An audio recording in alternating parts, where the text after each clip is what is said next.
નમસ્કાર ખેડૂત મિત્રો, ફૂલે સીડ્સમાં હાર્દિક સ્વાગત છે. હું હર્ષિત ગજેરા. આપણે ફૂલે પુષ્પાનો પ્લોટ જોયા. ગામ છે વાંઝણ તાંબા, જાવડા પાસે, વઘઈ તાલુકો લાગે અને ડાંગ જિલ્લો. ભાઈ, તમારું આખું નામ જણાવજો. મારું નામ જ્યોતિર રાહુલભાઈ કનુભાઈ. પણ આપણે એમને પૂછીએ કે અહીંયા એને રેગ્યુલર દેશી વેરાયટી છે તુવેરની, અને આ ફૂલે પુષ્પા છે, બે વાવેલી છે. તો મને જણાવો કે તમને પહેલાં તો છોડ બેમાંથી કયા સારા લાગે છે?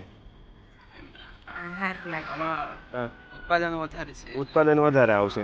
હવે પહેલેથી વાત કરીએ તો ડાળીઓની સંખ્યા કેમાં વધારે છે? પુષ્પામાં વધારે છે. અને તમે આમાં જોઈ શકો એ પ્રમાણે સીધી સોટીઓ થાય છે. પછી શીંગોની સંખ્યા કેવી જોવા મળી છે તમને? વધારે આપણે રેગ્યુલર લગાડીએ છીએ એના કરતાં વધારે આમાં છે. હા, એટલે ભાઈ અને બેનનું એવું કેવું છે કે રેગ્યુલર જે આ દેશી વેરાયટી બતાવું તમને, જો આ છે એમાં છોડ મોટો થાય છે પણ છૂટી છૂટી શીંગો જોવા મળે છે. સામે પુષ્પાનો એક જ છોડ લઈએ આપણે, જો તો આમાં નીચેથી બ્રાન્ચીસ જોવા મળશે અને શીંગોની સંખ્યા જોવો તમે, એકદમ ઘાટું ઝુમખામાં શીંગો જોવા મળશે. જો આગળ શીંગો છે, હું તમને બતાવું. જો આ એક જ છોડ છે, એક જ છોડ.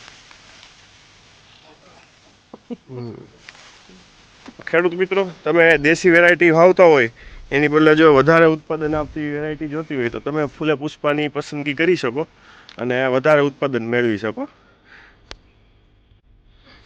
રિઝલ્ટ જોઈ, આ ફૂલે પુષ્પા છે. નીચેથી ફૂટ અને ડાળીઓ, પેટા ડાળીઓની સંખ્યા જોવા મળે છે. અને 8 ફૂટ જેવી હાઈટ થઈ ગઈ, 8-10 ફૂટ જેવી. સામે એટલી જ હાઈટ છે. દેશી વેરાયટી છે પણ સીધી સોટી થાય છે. ડાળીઓ, પેટા ડાળીઓની સંખ્યા ઓછી છે અને શીંગોની સંખ્યા પણ ઓછી છે. ઝુમખામાં છૂટી છૂટી શીંગો જોવા મળે છે. નજીકના ડીલરનું સરનામું અને કોન્ટેક્ટ નંબર મેળવવા માટે નીચે આપેલા નંબર પર સંપર્ક કરો. ધન્યવાદ.